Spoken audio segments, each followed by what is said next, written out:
Hello, I'm Michael Wolff, and I'm very excited to be playing at the APAP convention on January the 12th. Uh, I'm going to be there at 3 o'clock in I got it all written down here, the Regent Parlor Room at 3 p.m. on January 12th, Sunday, with my band. I'm really excited about this band. I'm going to have Ron Blake on saxophones and Guy Duvignon. He's a nice Brazilian bassist. And on drums, we're going to have Sean Pelton. Sean Pelton and Ron actually play on the Saturday Night Live band. They've been on that band for years, and we've all been playing together for years. So I'm very excited. The way I got into music was when I was 4 years old. My father had my grandmother's upright piano shipped from Covington, Louisiana, where she lived, to our little house in Memphis. He stuck it in the living room, and he taught me this tune, the St. Louis Blues. I hate to see that evening sun cold down. So, I grew up with that. My dad loved his records, Count Basie, Ray Charles, Oscar Peterson, George Shearing, and he'd play that music. He'd sit me on his lap. He'd be in the rocking chair with his cigar and his 9 iron, and he'd be playing me those records and telling me what the musicians were doing. And I would just imagine that I could feel and hear and see those guys. And that's what really got me into the music. I always wanted to do it. So I went and played. I had Tourette's syndrome when I was a kid, made a lot of noises and tics, which I'd still do. And the piano saved me. I'd play the piano, I'd touch my hand on the keys, and my tics would just melt away, and I'd feel comfortable. And so that was part of why the piano meant even more to me than just music. It was sort of like a relief and a safe zone for me in life, as was jazz, because in jazz, it doesn't matter how you are as a person. If you can play, you can play. And it turned out I could play. So I went on the road very young. First of all, I studied music in high school at Berkeley High School. We moved to Berkeley, California, and it was a great music program. This is in the late 60s. And I went to UCLA and studied music. And then I went on the road with Cal Jader, Jazz Vibus, when I was 19 years old. I got that gig. And I was with him. Then I was with Ayrton Moreira and Flora Purim. Then I was the last pianist in Cannonball Adderley's band. And then I played for a while with Jean-Luc Ponty, the violinist. Then I played for 2 years with Sonny Rollins. And then I played for 5 years as musical director for Nancy Wilson. Now, all along those times, I had my own bands. I had a great band called Answering Service that had Alex Foster on saxophones. Sometimes we had John Schofield on guitar. All kind of great musicians came in and out. And so, I've just had this amazing career. And when I was with Nancy Wilson, our opening act was Arsenio Hall, the comedian. So when he got his show in 1989, he called me to ask me to be the musical director, which I did. I was living in New York. And I moved out to LA. It was a groove, man. I was really happy to be out there. So that's really kind of a little minuscule thumbnail sketch of my career. Then I went on to play and record with so many great people. I made 2 albums with Christian McBride bass and Tony Williams drums. And then I've made about 21 albums of my own since those days. I'm really proud of it. The music, I'm a composer.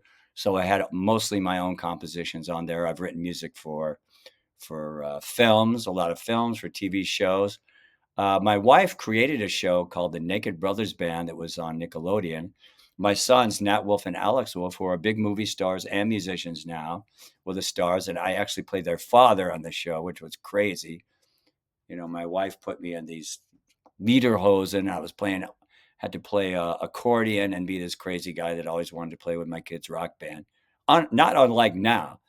The In the last fall, my sons, Nat and Alex Wolff, and their band have been opening for Billie Eilish on her tour, and it's been amazing.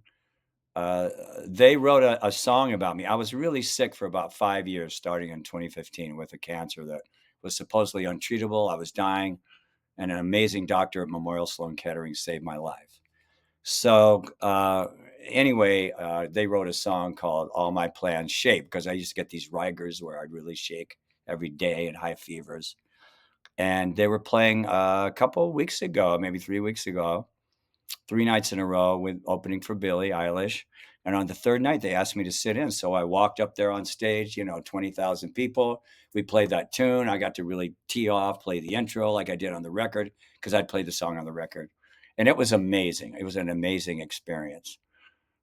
So I've been super, super lucky in my life. I'm still performing, touring, and I'm a professor, adjunct professor at NYU, New York University, teaching in the jazz department, and I'm loving teaching the students. And I have an ensemble, have lots of private students, and I teach everything from jazz piano to composition, songwriting, arranging, whatever the students need, I'm happy to do it. So, that's kind of my story. When I started out, we didn't have a word, the word mentor. I didn't even know what that meant. But I was so lucky that I became really close friends with the jazz pianist Bill Evans when I was in my early 20s, when I was with Cal Jader's band. We often played in the same clubs, and I'd always make sure to hear him because I'd listened to him since I was a teenager. And one night he said, "Look, you're always here. Let's go out after the show and we'll go eat." And that became our regular thing whenever he was in the San Francisco Bay Area and I was free. I'd drive over and I'd hang all night and then we go out and eat. And I got to ask him so many questions about music. How do you play this chord? How'd you learn Stella by Starlight? Uh, how was it when you were with Miles? What was it like playing with those guys? Jimmy Cobb and Paul Chambers and Coltrane and Cannonball and all that. So that relationship was super important to me. He was always encouraging and saying, "Look, you're doing all the right things, man. Just keep working on your music." Uh, and as my career went along, I'd still go see Bill up until he died. I think he died about 1980. He was very young, man. And we stayed close, and I was really happy to have that. So I consider him, in retrospect, a big mentor of mine. Another mentor was Cannonball Adderley. I joined his band in 1975. I was 22 years old. And when I joined that band, it was like, oh, this is my idol. I had two idols when I was a kid, Cannonball and Miles Davis. So when I got to play in Cannonball's band with Roy McCurdy and Walter Booker and Nat Adderley, I was blown away. I knew the music. We started playing. The first concert we did, in the middle of the concert, Cannonball said, "And now we'd like to feature our new pianist, Mike Wolff, playing with himself." And he walked off. Of course, I got a big laugh. I didn't know what to do, so I played a solo piano piece. And that started being our thing. We played solo. And then Cannonball and I started playing duets together every night. We had done a recording called Phoenix. That was one of his last recordings on Fantasy Records. And we did Stars Fell on Alabama. And that was so wonderful. I also played a little percussion on that. So when we played gigs, we would always play a duo. Could be Stella by Starlight, could be, I don't know, My Funny Valentine, Stars Fell in Alabama, whatever it was. We just play, we just improvise. And when I joined that band in the beginning, the trio always played a song. And when we played that song, whatever it was, I didn't know what to play the first song before Nat Adderley and Cannibal Adderley came out. So I asked Walter Booker, the bass player, "Well, what do we do?" He says, "Well, when we go out, we just go 1, 2, 3, go." I go, "Well, what do we play?" He goes, 1, 2, 3, go, man. In other words, we just went out and we improvised. And we might have a little theme that we were listening to a lot of Milton Nascimento. So I might take a little line from his tune, O Contador, which was an A, and I'd start playing on that. But we would just play, go wherever it went. And I played a lot with a Fender Rhodes electric piano, and I had all kind of, you know, uh, things that I used, played it through, ring modulator, echoplex, chorus, phase shifter, all these things, and got all kind of crazy sounds. And Nat Adderley told me a really great thing. He says, "Hey, when you start your solo, just play regular music, man, and then go where you're going crazy with all that stuff." So I use that concept a lot in playing. Start low and slow, make things build. Doesn't mean I won't whip off a fast line at the beginning of a solo, but you got to build to something. Anyway, so I've been really lucky to play with all these great musicians. Sonny Rollins, I loved playing with Sonny. I played with him for 2 years, and I just learned how free a person could be. And so I still talk to Sonny on the phone. He's a great guy, and we talk about life. And he's into reincarnation. I said, "I'm American. I'm into instant carnation." Just fooling around with him, but he's a beautiful man and beautiful guy to talk to. So I've had these great experiences with all these great musicians and great people that I've met. Um, Anyway, so I'm going to tell you one more time. I'm going to be playing on Sunday, January 12th at the Regent Parlor, and it's in the Hilton Hotel, 54th and 6th Avenue. Sunday, 3 p.m., January 12th, with this great band. I'm going to be playing music from my new album, a lot from my newest album. It's called Memoir. And I have a lot of new compositions. I wrote one during the pandemic times called Quarantine Blues. I have one called Afternoon. One afternoon, I was just sitting in my house. My wife was walking around, and I came up with this tune, just stuff like that. I play a couple of tunes from when I was much younger that I wrote in the 70s I'd never recorded. One called Nolo Contendere, and the other's called On My Mind.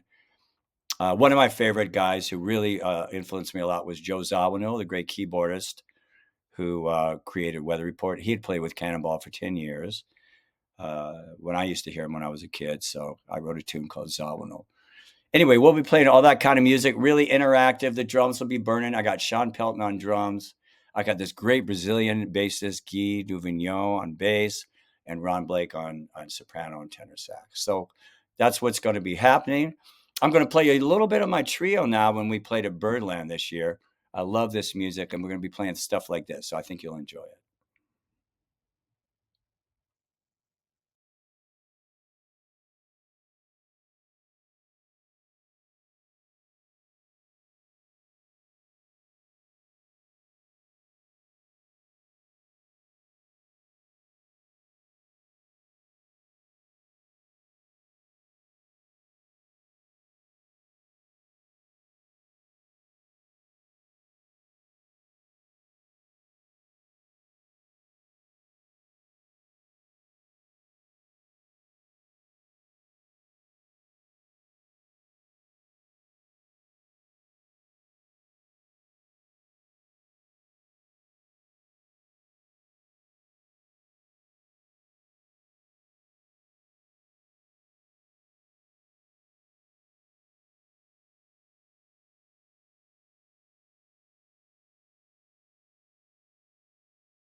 Okay, that was some exciting music. I haven't heard that in a long time. A lot of that music was my song, Zawano, and another one, Nolo Contendere. Anyway, I'm looking forward to seeing you. I hope you can come by on January 12th.